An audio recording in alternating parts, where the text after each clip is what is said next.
এবং বিশেষ করে দক্ষিণ চব্বিশ পরগনা জেলা জমিয়তে উলামায়ে হিন্দের স্বনামধন্য সম্পাদক এবং সহসভাপতি মুফতি আমিনুদ্দিন সাহেব ও মাওলানা আবুল খায়ের সাহেব এবং মঞ্চের সামনে একেবারে প্রায় 50,000-এর উপরে আমার ধারণা হিসাবে এই শ্রোতা মা বোন বাপ চাচা সকলকে আমি আমার অন্তরস্থল থেকে অভিনন্দন সালাম শুভেচ্ছা জ্ঞাপন করছি।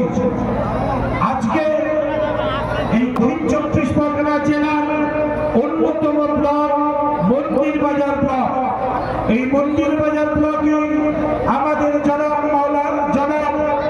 গোলাম কিবরিয়া সাহেব যেরকম দক্ষিণ চব্বিশ পরগনার সম্পাদক মন্ডলীর সদস্য একাধারে, ঠিক সেরকম ভাবে মন্দির বাজার ব্লক জমিয়তে উলামায়ে হিন্দের জেনারেল সেক্রেটারি সহ তার পুরো টিম যেভাবে মেহনত করছে এই কালা কানুনের বিরুদ্ধে।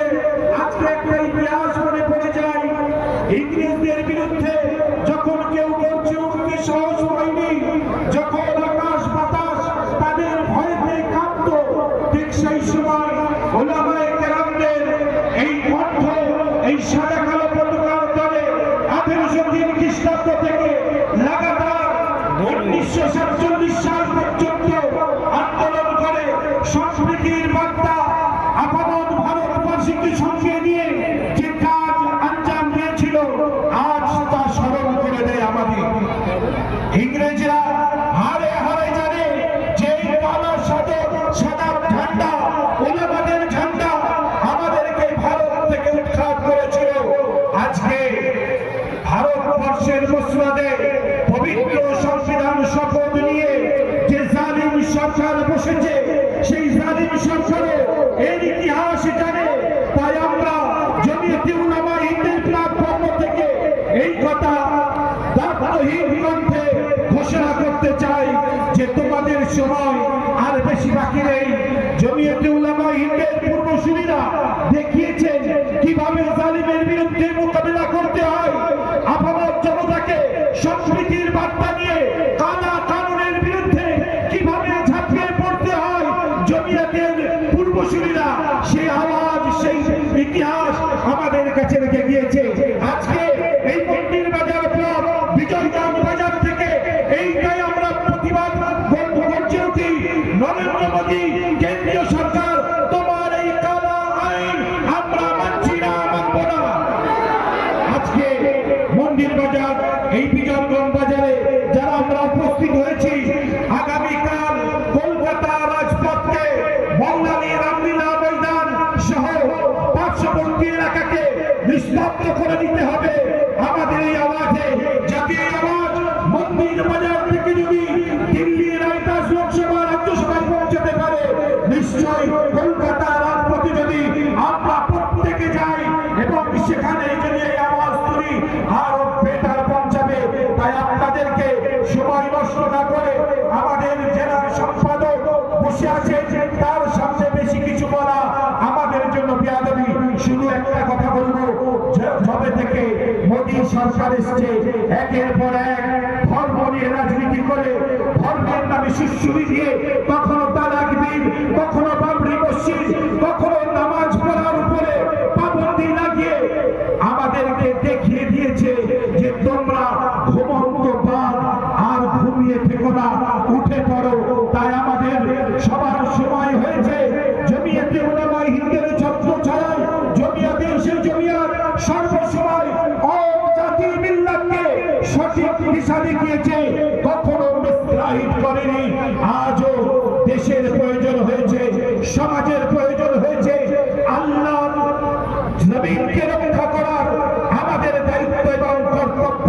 তাই আসুন আমাদের একসঙ্গে কাঁধে কাঁধ মিলিয়ে সমস্ত ভেদাভেদকে ভুলে গিয়ে যেরকম মন্দির বাজার ব্লক জমিয়তে উলামায়ে হিন্দ এক ছাতার তলে সমস্ত মানুষকে নিয়ে এসছে, আসুন আগামীকাল কলকাতা রাজপথকে স্তব্ধ করে দিই এবং আপনাদের সকলকে সেখানে যাওয়ার জন্য আহ্বান জানিয়ে একটাই কবিতার সঙ্গে আমার বক্তব্য ইতি টানবো।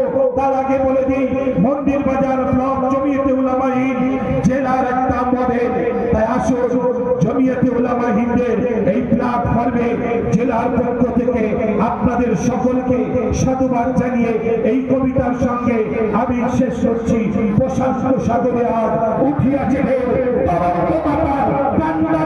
বসে হাত খালি ধর তরুণী সামাল সামাল সামাল ক্ষমিকের ভুলে তলিয়ে যাবিয়ে অনন্ত গভীরে অটল করাই পারিবি না উঠিতে কখনো তুলিবারে মাথা নিজ মহিমায় এসেছে তুফান বাজিছে বিশাল গঞ্জরিছে আকাশ বাতাস জালিম হাকিছে বর্বদনী নারে হিম্মত ঠেকাবে আমায় ধর্মকে তোর ভুকুটি দেখাই ধর্মকে তোর পরিহাস কালের প্রবাহ শোকে নিজেকে সজিয়া দিকে আসি নাই তুমি ধরনি পড়ে আমি হেতা রইয়াছি যুগ যুগ ধরে। আসসালামু আলাইকুম।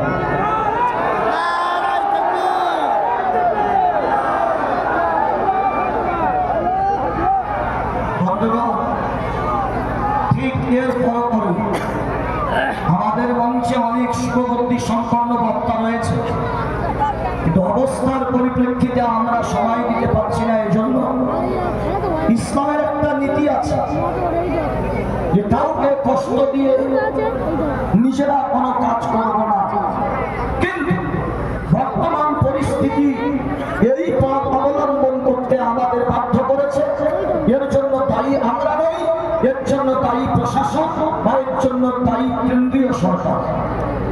এ জবাব তারা দেবে, তারা যে অন্যায় করেছে এই অন্যায়ের প্রতিশোধ কিভাবে আমরা নেব সেটা আগামী ভবিষ্যৎ করব। আমাদের উপর নেতৃত্ব যেভাবে নির্দেশ দেবে সেইভাবে আমরা সব পদক্ষেপ নিতে বদ্ধপরিকর। এখন আপনাদের সামনে ওই মানুষটাকে উপস্থাপন করব যার নেতৃত্বে মন্দির বাজার জমিয়তে উলামা হিন্দের লড়াকু সৈনিক বন্ধুদের অত্যন্ত পরিশ্রম দলমত পথ নির্বিশেষে এই হাজার হাজার মানুষের যে ঢল, এটা আমার মনে হয় প্রশাসনের নজরেও ছিল না, আমাদেরও কল্পনায় ছিল না। আমি আসার সময় দেখলাম মানুষ যেন এই সরকারের বিরুদ্ধে পাগল হয়ে গেছে। আর সত্যিই যে ভয়ঙ্কর বিল পাস করেছে সেটা এইভাবেই বিল। আমি পরবর্তীকালের কথা বলবো, কি করবো না করবো সেটা আপনাদের সঙ্গে জানাবো। এখন আমি আপনাদের সামনে মন্দির বাজার ব্লক জমিয়তে উলামা হিন্দের স্বনামধন্য সম্পাদক আমার বন্ধুগণ, এই এলাকার নয়নের বলি বলে মনে করি যারা আহ্বানে এতগুলো মানুষ সাড়া দিয়েছেন, জনাব গোলাম কিবরিয়া ভাইকে আহ্বান জানাবো। তিনি তার কলিজা নিংড়ানো এই দিনের বিরুদ্ধে কিছু কথা তিনি আমাদের সামনে উপস্থাপন করবেন। তারপরেই আজকের এই সভা দেখে আমরা কেন্দ্রীয় সরকারের কাছে সারা পৃথিবী আমেরিকার পার্লামেন্ট পর্যন্ত আমরা আমাদের আওয়াজকে পৌঁছে দিতে চাই। বিশ্বাসঘাতক ভারতবর্ষের কেন্দ্রীয় সরকার মুসলমানদের বিরুদ্ধে অত্যাচার করছে, তাই আমরা গর্জে উঠেছি। সারা পৃথিবীর সমস্ত রাষ্ট্র তারা যেন জানে যে বেঈমান সরকার কত বড় বেঈমান। এটা আমরা বলে বলবো আমাদের গোলাম কিবরিয়া ভাইকে আহ্বান করবো, তিনি তার জ্ঞানগর্ভময় বক্তব্য উপস্থাপন করবেন।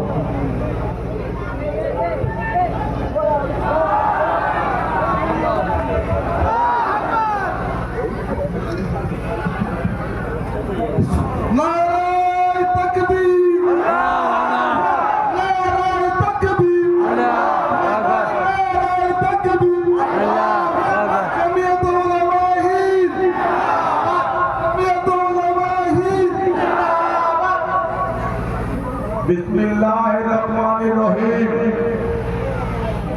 মেহেরবানি এই মজমা আমাদের কৃতিত্ব, আমাদের অবদান নয়।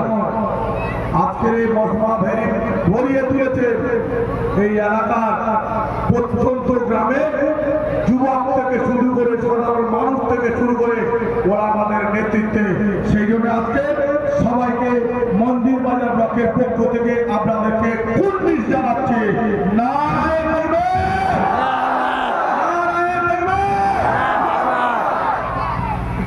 অল্প কিছুক্ষণ আপনাদের সামনে কথা বলবো। আমার পিছনে অনেক বড় বড় মাপের ওলামা হযরতরা বসে আছে। আমার সৌভাগ্য কিছুক্ষণ কথা বলতে দেওয়ার জন্য নিজেকে বড় গর্ববোধ মনে করছি এবং সেই সঙ্গে সঙ্গে এই কালা আইনের বিরুদ্ধে আমাকে অল্প কিছুক্ষণ কথা আপনাদের সামনে বলার সুযোগ করে দিয়েছে। শুধু তাই নয়, আমি আপনাদের কাছে একজন অযোগ্য খাদিম, আপনাদের যে পরিপূর্ণ ভালোবাসা, আপনাদের যে সর্বাঙ্গীন সহযোগিতা, আমি আমার জীবনে এমন সম্পূর্ণ সহযোগিতা অন্য কোনো সংগঠনের মাধ্যমে আর পাইনি।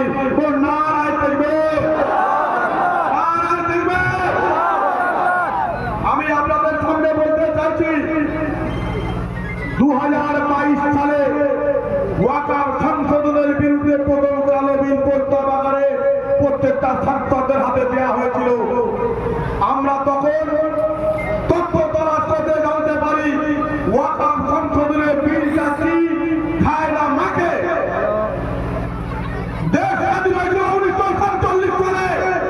দেশ স্বাধীন করেছে আমাদের সংগঠন, আর কৃত্রিমের যারা গোলামি করেছে এই আজকের আরেকটা নরেন্দ্র মোদী, তাই ওয়াকাফ সংশোধনের বিলকে সংশোধন করতে চাইছে। আমি এই বন্ধুদেরকে বলতে চাচ্ছি, তোমরা ব্রিটিশদের গোলামি করেছো, আর আমরা ব্রিটিশদেরকে এই দেশ থেকে দাঁড়িয়েছি। এই দেশ আমাদের, এই দেশ রক্ষা করবো আমরা। এই ওয়াকাফ সংশোধনের বিল প্রত্যাহার করার জন্য প্রয়োজনে যদি আমাদের রক্ত দিতে হয়, গুলি খেলতে হয়, আমরা করবো ইনশাআল্লাহ। এই ছেলেরা করবে ইনশাআল্লাহ। আরো একটা বলে রাখি, এই পশ্চিমবঙ্গে শিশির বাবুর শান্তির ছেলেটা স্মরণ করে দিয়ে যায়, স্লোগান তুলেছে হিন্দু হিন্দু ভাই ভাই। বলে রেখো শান্তির ছেলে, সাবধান, সতর্ক করে দিতে চাচ্ছি, এই রাজ্যটা তোমার বাপের নয়, এই দেশটা তোমার বাপের নয়। তুমি এবং তোমার বাপ ব্রিটিশদের গোলামি করেছো। এই দেশ তিল তিল করে স্বাধীন করেছে ওলামাদের দামলতে। এই দেশ স্বাধীন করার বলে যা রক্ত দিয়েছে এই জাতি, এই মুসলমানের জাতির অবদানে এই দেশ স্বাধীন হয়েছে। তুমি কে হে এই দেশ? রাজ্যে অরাজকতা তৈরি করতে, সাম্প্রদায়িক সম্প্রীতি বিরক্ত করতে এত লম্ব কিসে, এত লম্ব কিসে? শয়ে শয়ে পুলিশের ঘেরা করবে, বাহাদুরি যদি আমাদের পাল ছাগল হয়ে যাবে। যদি হিম্মত থাকে, মায়ের দুধ খেয়ে থাকেন, এই কালো ইট আইনের পরিণত সম্পর্কে একা একা ময়দানে তুলে বেড়ান। দিয়ে দেবো আপনি কত বড়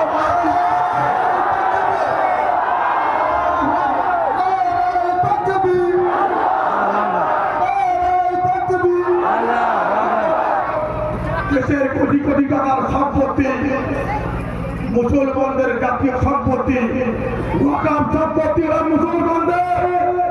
ওয়াকাফ সম্পত্তি দানকৃত, আল্লাহর নামে দেয়া হবে ওয়াকাফ সম্পত্তি।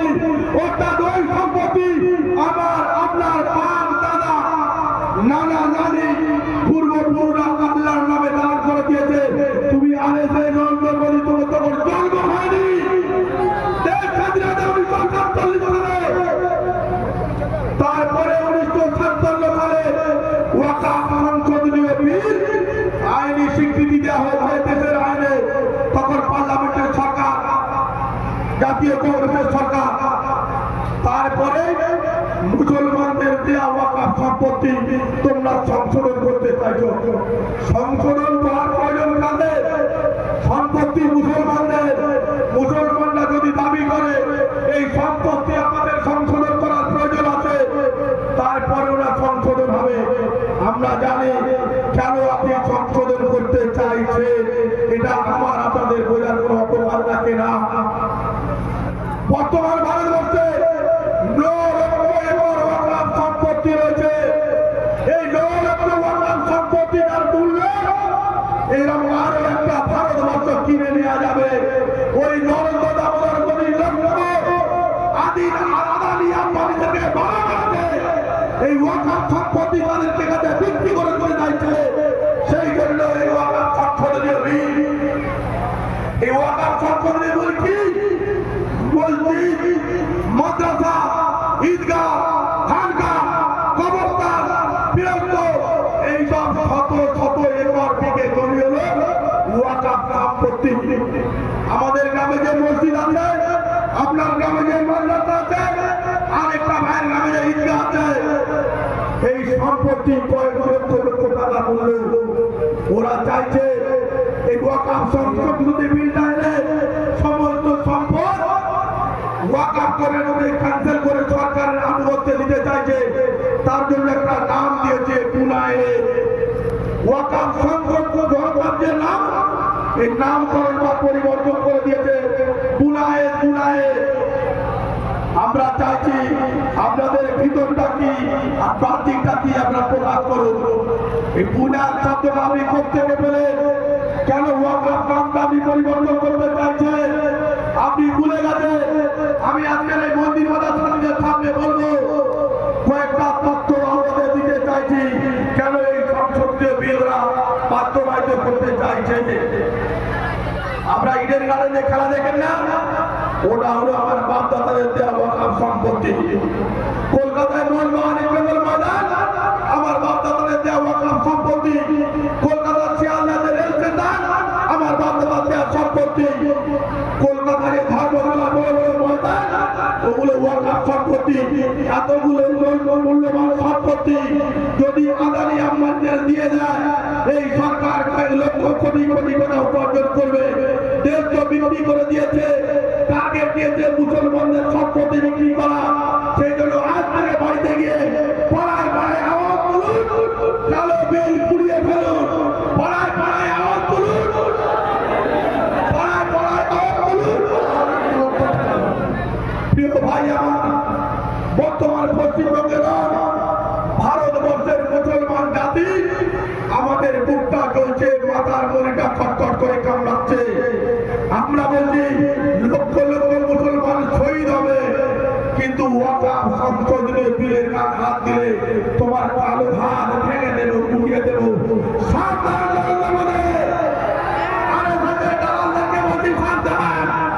ওয়াকাফ সংশোধনী বিলের বিরুদ্ধে আমরা পক্ষে যদি হাত আপনাদের হাত থেকে খান খান করে দেবো।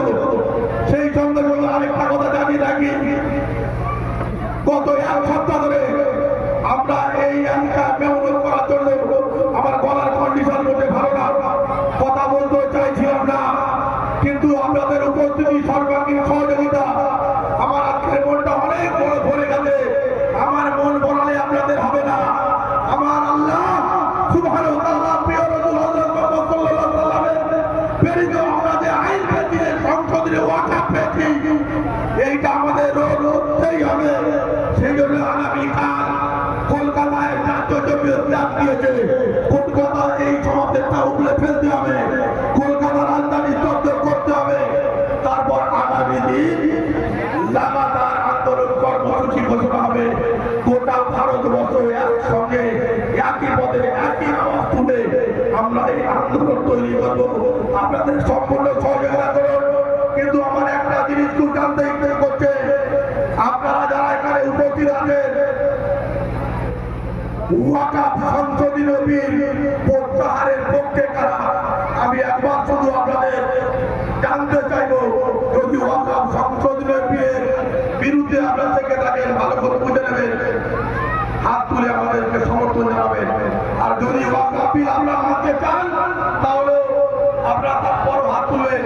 আমি বলতে চাচ্ছি, হাজিরকে বলবো ওয়াকাফ সংশোধনী কালো বিলের বিরুদ্ধে যারা যারা হাত তুলবেন ইনশাআল্লাহ।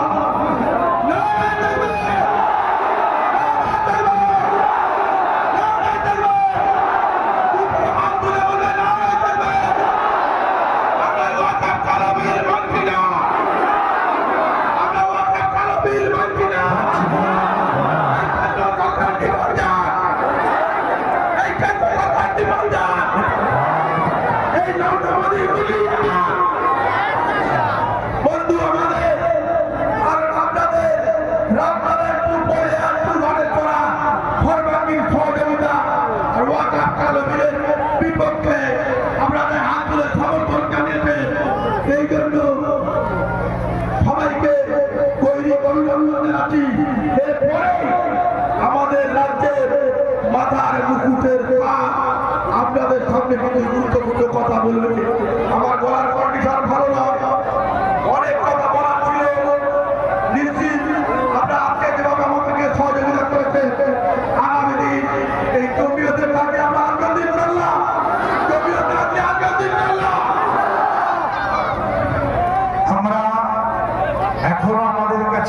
সাহেব আছেন, তার আগে 5টা মিনিট বলার জন্য আমাদের মুফতি আনোয়ার আহমদ সাহেবকে 5টা মিনিট বলার জন্য অনুরোধ করছি। মুফতি সাহেব।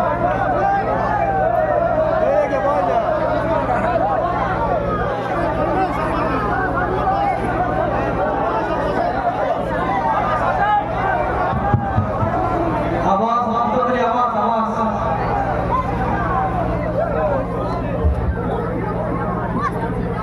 नहमदुहु व नुसल्ली अला रसूलिहिल करीम, अम्मा बाद। बिना भूमिकाয় জেলা সম্পাদক সাহেবের